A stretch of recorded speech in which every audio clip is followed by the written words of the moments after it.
Let me tell you about the worst first date of my life. Spoiler alert, I married her. It all started with a dating app. Nothing fancy, just a swipe right situation that led to a few days of chatting. Her name was Emma. She had this sarcastic sense of humor, and her profile said, "Will marry anyone who brings me tacos." I replied, "I'll bring the tacos, you bring the vows." She laughed. We clicked. After a week of exchanging memes and Spotify playlists, we agreed to meet in person. Saturday night. Casual dinner. No pressure. I chose a small, artsy Mexican place downtown that I had never been to, but had great reviews. That was mistake number one. I was already running late. My car battery had died, so I had to call a rideshare, which got stuck in traffic behind a parade I didn't even know was happening.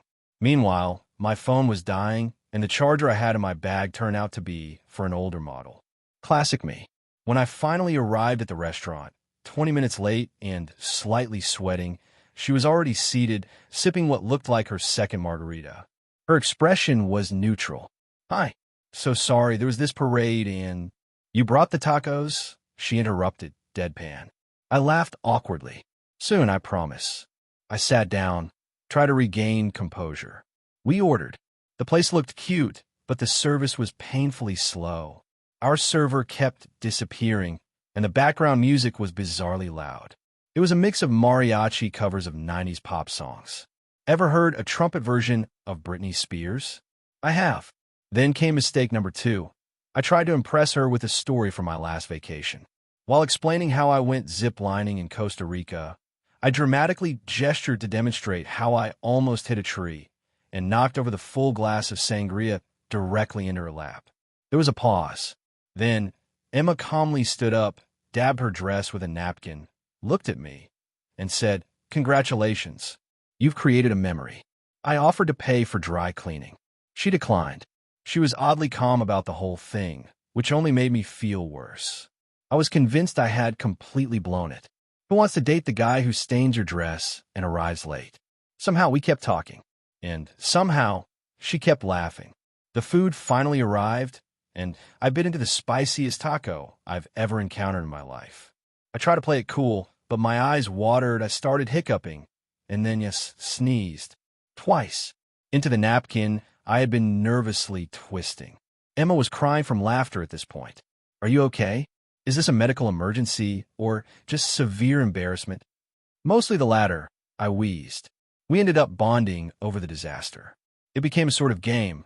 What else could go wrong? The lights flickered and went out for a minute. The waiter brought us someone else's check. A child at the next table threw guacamole at our feet. It was the worst first date ever. And yet, somehow, it felt like one of the best nights of my life. After dinner, we went for a walk. The city was lit up, the chaos of dinner behind us. We laughed about everything. She asked about my job. I told her I was a software developer with a mild addiction to Sudoku and pistachio ice cream. She said she was a teacher who could recite all the U.S. presidents in order, but still couldn't parallel park. We were two walking catastrophes who, for some reason, couldn't stop talking. At the end of the night, I walked her to her car. I apologized again, still mortified. She looked at me and said, "Honestly, I'd rather have a story like this than a perfect dinner." I said, "Does that mean I get a second chance to spill drinks on you?" She smirked. "Bring tacos next time and we'll call it even." We hugged. It felt comfortable, familiar, like I had known her longer than a few hours. That night, I went home and told my roommate, "I think I just met my future wife." He laughed and asked if I was drunk. "No," I said, "just clumsy and very, very lucky." I woke up the next morning still thinking about her. Not just the sangria spill or my awkward sneeze fit, or the fact that I may have invented a new level of embarrassment in the dating world. No, I was thinking about her laugh. The way she didn't take anything too seriously. The way she turned disasters into punchlines. I debated texting her. What do you say after a date like that? Thanks for not running away screaming. Next time I'll bring a towel and allergy meds. I went with, "Me, still up for tacos, or did I use up all my chances in one night?" She replied 3 minutes later, "Emma, you owe me tacos, and possibly new shoes." Saturday. My heart did that nervous stutter step. I had a second chance. The next few days were full of text messages that went from jokes to stories to questions that felt more real. She told me about her classroom, second graders, chaos, glitter, and all. I told her about my coding projects and how one app one worked on was accidentally used to match dogs with owners. Long story. We sent each other voice notes. One night, we had a 2-hour call where we tried to guess each other's most irrational fears. Hers, balloons popping. Mine, escalators stopping mid-step. By the time Saturday rolled around, I was more nervous than I had been for our first date. I wanted it to go right this time. I showed up early. Yes, early. I brought a small bouquet of sunflowers because she mentioned once that roses were too dramatic. I picked a new place, casual, cozy, no mariachi Britney Spears in sight. And I brought a takeout box labeled emergency backup tacos, just in case. She walked in wearing jeans and a yellow top that matched the flowers. Points for effort, she said, holding up the bouquet. Redemption arc begins now, I said. Dinner went surprisingly well. No spills, no awkward silences, no flaming hot tacos of death. We talked about childhood stuff. Her obsession with dinosaurs, my failed attempt at joining a junior magician's club. She made fun of my high school haircut after I showed her a photo. I laughed at the fact she once accidentally mailed her diary to her cousin because she used the wrong envelope. After dinner, we didn't want the night to end. So we ended up at a late-night coffee place, sitting outside under string lights, sharing a chocolate croissant, and talking about the future in that casual, no-pressure kind of way that feels like dreaming out loud. She asked, "Do you believe in signs?" I said, "Like from the universe?" She nodded. Or fate. Or timing. I thought about it. I believe in people who pay attention to the little moments. Who don't run when things get messy. She smiled. That's a good answer. I wanted to kiss her then. But I hesitated. Something about the moment felt so fragile, like a bubble you didn't want to pop. She looked at me. Are you going to kiss me, or keep philosophizing? So I kissed her. And it felt exactly like that last sentence of a good book, complete but full of promise. We started seeing each other regularly. Dinners turned into weekend hikes. Sunday mornings meant pancakes and crossword puzzles. On Tuesdays, we watched the trashiest reality show we could find and made up backstories for the contestants. We danced in my kitchen to terrible 80s music. I learned that she talks to plants and names them like pets. She learned that I write love letters in Google Docs before I have the courage to send them. One night, about a month in, she fell asleep on my couch with her head on my shoulder. I remember looking at her and thinking, this is the person I want to disappoint for the rest of my life, but in the best possible way. That may not sound romantic, but for someone like me, who always messed things up, the idea of someone still choosing me, disaster and all, was the most romantic thing in the world. I don't know how long we sat there. Maybe an hour. Maybe more. I didn't move. I didn't want to. I just let the quiet fill the room. Because in that quiet, something had changed. It wasn't just about fixing a first impression anymore. It was about building something real together. 3 months in, and things were officially something. We weren't labeling it yet, but we had toothbrushes at each other's places and a running list of inside jokes that no one else understood. Emma had a playlist called Couch Love Songs that we added to every time we slow danced in the kitchen. I had given her plant, named Bruce, a second life after nearly forgetting to water it for 2 weeks. Things were cozy, familiar, teetering on serious. Then came the parent test. Emma invited me to dinner with her parents. It's nothing formal, she said. Just lasagna and light interrogation. I spent the whole week preparing. Googled how to impress girlfriend's dad. Bought a new shirt and even practiced saying Mr. Henderson out loud until it felt natural. I may have also memorized a few facts about classical music, since Emma had once mentioned her dad played the piano aggressively. The night came. Her house was adorable, just like her. Warm lighting, plants everywhere, and a ceramic owl collection I pretended not to notice. Her parents were polite, but clearly curious. Her mom was sweet, asking about my job and hobbies. Her dad was more reserved. He had this way of looking at me, like he could see into my past mistakes. I resisted the urge to overshare. Then, during dinner, disaster struck. Not a spill this time. Worse, Emma's dad asked me what my parents did. I said my mom was a nurse and my dad worked in logistics. Then he asked, "What made you go into software?" I started telling a story about how I coded a simple game in high school. It was going fine until I added, "I guess I've always been kind of nerd. Better than being a delinquent, right?" He paused. "Did you get into trouble growing up?" Emma shot me a look that said, "Abort mission." I tried to laugh it off. Just a few fire alarms pulled in middle school. Nothing criminal. Her dad didn't laugh. We moved on. Sort of.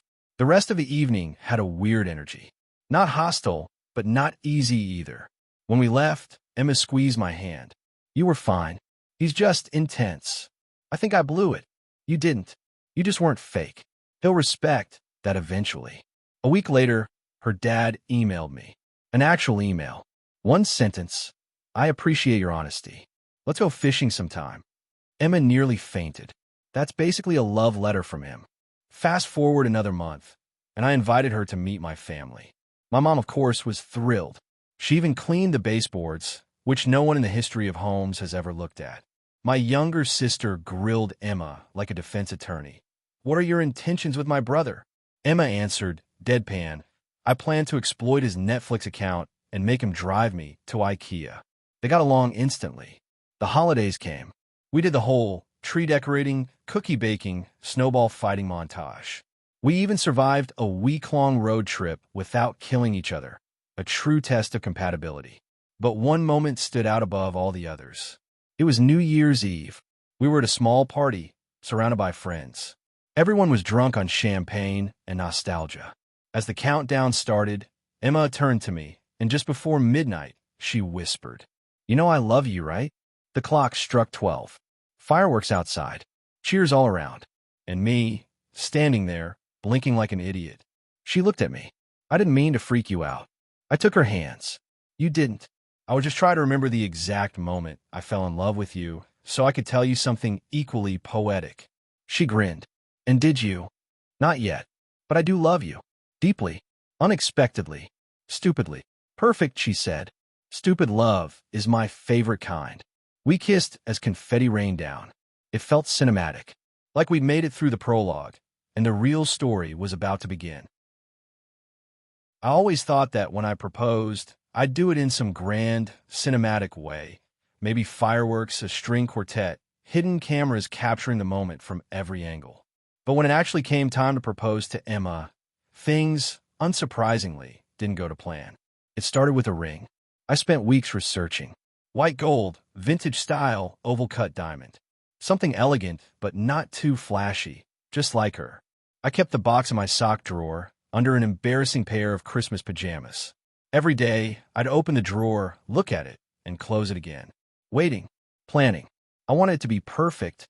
I settled on the idea of proposing during a weekend getaway to the mountains. Emma had always talked about how much she loved cabins, fresh snow, and cozying up like a Hallmark movie character. I booked the trip, kept it a secret, and told her it was just a quiet break from the city. The morning we left, I felt like I was carrying a brick in my pocket. We drove up through winding snowy roads, listening to the same road trip playlist we always used. She sang off-key to Fleetwood Mac. I tried not to crash while nervously rehearsing lines in my head. We got to the cabin, a beautiful wooden hideaway nestled between tall pines. There was even a fireplace and a hot tub. It screamed romance. I thought, tonight's the night. Then the snowstorm hit. Within hours, the power went out. No heat, no lights, just us, our bags, and a growing pile of firewood. Emma wasn't fazed. She made hot cocoa on the portable stove and challenged me to board games by candlelight. I, on the other hand, was spiraling internally. My big moment was literally frozen. At one point, I excused myself, stepped outside with the ring box, and whispered to the sky, "Can I just have one normal romantic gesture in my life? Please." The snow fell silently in response.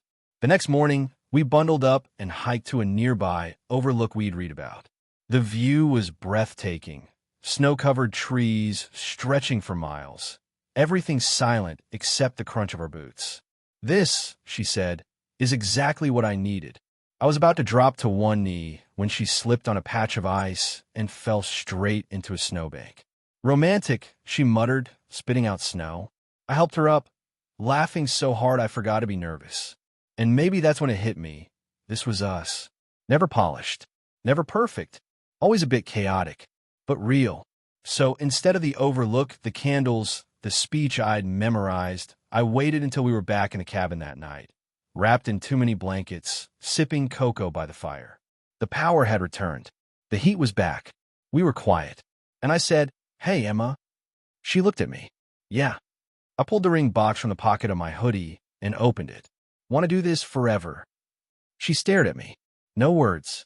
Just this stunned silence that felt longer than it probably was. Then she tackled me onto the couch, nearly knocking over the cocoa. "Yes," she whispered. "Obviously yes. No violins. No dramatic sunsets. Just us. A disaster and a dream all rolled into one." Later, I asked if she was disappointed that the proposal hadn't gone as planned. She said, "It went exactly how it should have. Slightly chaotic. A little awkward.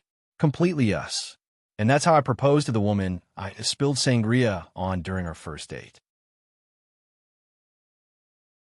We set the wedding date for late spring. Emma wanted wildflowers, I wanted tacos. We compromised. Wildflowers on every table, tacos at the reception. Planning it all was chaotic, joyful, and deeply humbling. Turns out you don't truly know a person until you've built a guest list together.